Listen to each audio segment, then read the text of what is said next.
నమస్తే. నా పేరు ఎస్కే అబ్దుల్ ఖాదర్. నేను గత 6 సంవత్సరాలుగా భారతదేశం ఎందుకు అడ్మినిస్ట్రేషన్‌లో అంటే పరిపాలనా వ్యవస్థలో ఎందుకు కరెక్ట్‌గా మనం డెవలప్‌మెంట్ చేయలేకపోతున్నాం, అంటే మన దేశం అభివృద్ధి ఎందుకు జరగట్లేదనే విషయంలో నేను పరిశోధన చేశానండి. నాకు తెలిసిన నాకు చివరికి తెలిసిందేంటంటే ఒక 3 ప్రకృతి నియమాలను మనం సరిగ్గా నిర్వహించకపోవటం వల్ల మనం ఆ విచక్షణ జ్ఞానం, అంటే మనం ప్రకృతి నియమాలకు అనుగుణంగా మనం ఆహారం తీసుకోవట్లేదు కాబట్టి ఆ విచక్షణ జ్ఞానం అనుకోండి, లేదా మనం సరైన ఆలోచన పరిధి అనుకోండి, అది మనం కొంచెం లోపించింది కాబట్టి మనం సరైన నిర్ణయాలు తీసుకోలేకపోతున్నాం. దానివల్ల దాని ఇంపాక్టే ఇది మనం పరిపాలనా విషయంలో మనం కొంచెం సరైన నిర్ణయాలు తీసుకునే విషయంలో మనం పొరపాటు చేస్తున్నాం. ఫర్ ఎగ్జాంపుల్ వచ్చేసరికి ఇప్పుడు మనం ఎలక్షన్లో ఓటింగ్ తీసుకోండి. ఫర్ ఎగ్జాంపుల్ ఓకే, నియమాల గురించి చెప్తాను. ఫస్ట్ ఒక ఎగ్జాంపుల్ చెప్తున్నాను. ఎలక్షన్లో ఓటింగ్ తీసుకుంటాం. ఓటింగ్లో మనం డబ్బులు తీసుకోవడం అనేది మెయిన్ టర్నింగ్ పాయింట్. మనం అంటే మనకు అతను డబ్బులు ఇస్తున్నాడు అంటే దాని అర్థం ఏంటి?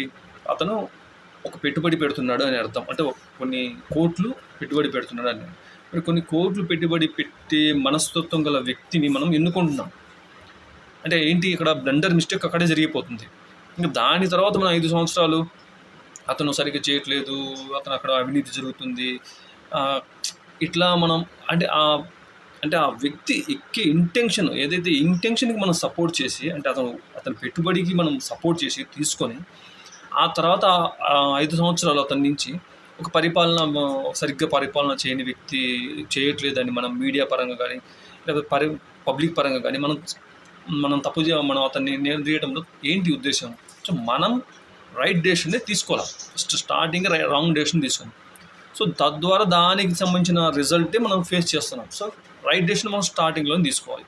సో ఈ మాత్రం కాన్సెప్ట్ మనం ఎందుకు చేయలేకపోవడానికి కారణం ఏంటంటే మనం తినే ఆహారంలో 3 ప్రకృతి నియమాలు మనం ఫాలో అవ్వట్లేదండి. ఆ 3 నియమాలు ఏంటంటే వండుకొని తినడం వల్ల కోల్పోయిన మినరల్స్, అధికంగా తినే ఉప్పు, at the same time polish చేసిన రైస్. ఈ మూడు కారణాల వల్ల మనం సరైన నిర్ణయాలు తీసుకోలేకపోతున్నాం. ఈ 3 కారణాలే రీజన్. ఈ 3 కారణాలు మనం ఓవర్టేక్ చేయగలిగితే దీన్ని 3 కారణాలు కూడా సొల్యూషన్ ఉన్నాయి.